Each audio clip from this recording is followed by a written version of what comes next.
So, let's start. Without introduction, install na natin yung plugins. So, sa topic naman na to, mag-install tayo ng mga plugins para mas ma-enhance and at the same time, ma-explore pa natin yung features ng WordPress. So, mag-install tayo ng security, caching, and backup. So, search lang natin yung keywords. So, ayan. WordPen security, firewall. Then once na ma-activate, after installing, activate na natin siya. Then ayan, you have successfully installed. Then after that, ayan, titignan natin kung install na. Add new plugins, add new plugins.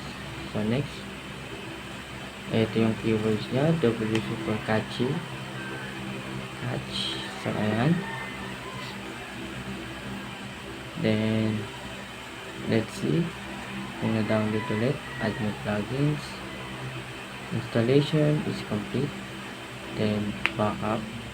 Then for backup plugins naman, we have a AppDrop Plus. So ayan. Let's install. After installing, activate na natin. Then ayan, may tutorial siya konti, tutorials.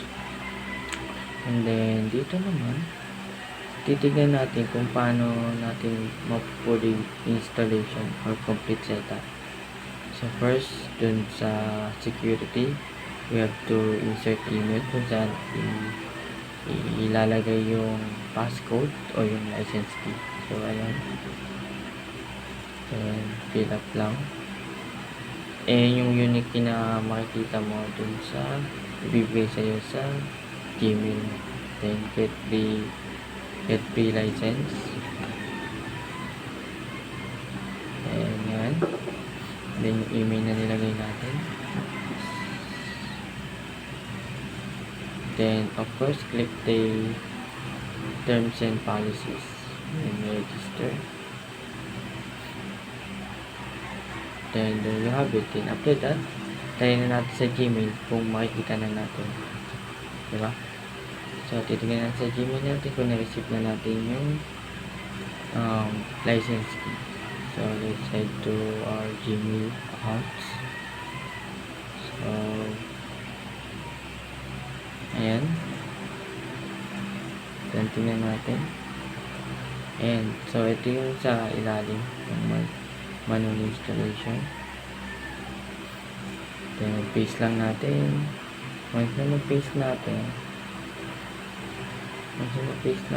go to our dashboard. Then after dashboard, next lang natin yan. Then as you can see, ito na yung security natin for our WordPress. So X lang natin. So let's move. Ayan, check muna natin yung mga plugins. I-activate natin isa-isa. Ayan, there you have it. Then apply. Then ayan, as you can see, activated na silang lahat. Then let's check kung ano nga ba yung mga functionality nila. So ayan, tignan mo, i-cancel muna natin auto-update. And let's head to admin. Ito naman yun sa update catch. So ayan, then after that, try natin apply para ma-determine natin kung ano nga ba yung gagawin natin.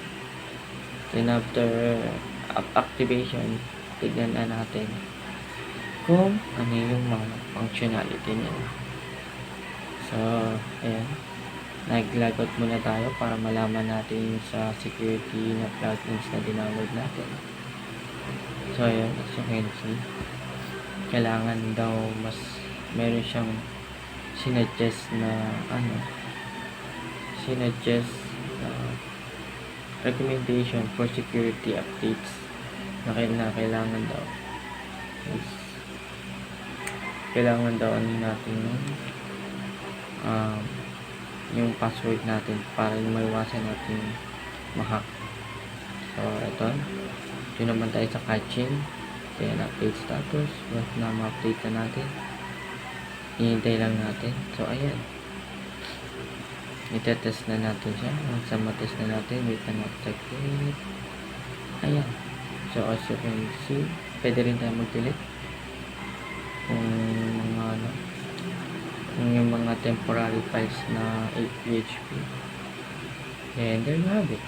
So, as you can see, yun yung mga nadagdag natin na files. The next naman, for backup. So, for example, meron kang mga important files and kailangan mo mag-delete or mag-catch. Pwede ka mag-backup.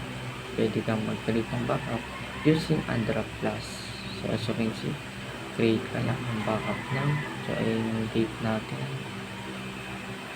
So, ayan. Hintay lang tayo ng saglit.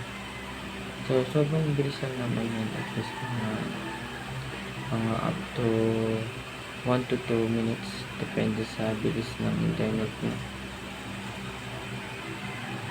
So, ayan. So, habang nagda-download, so, quick trivia lang. Itong OS or operating system na ginamit ko is Linux. So, I try to explore things. So, there you have it. So, tapos na. Then, basta rin meron na tayo.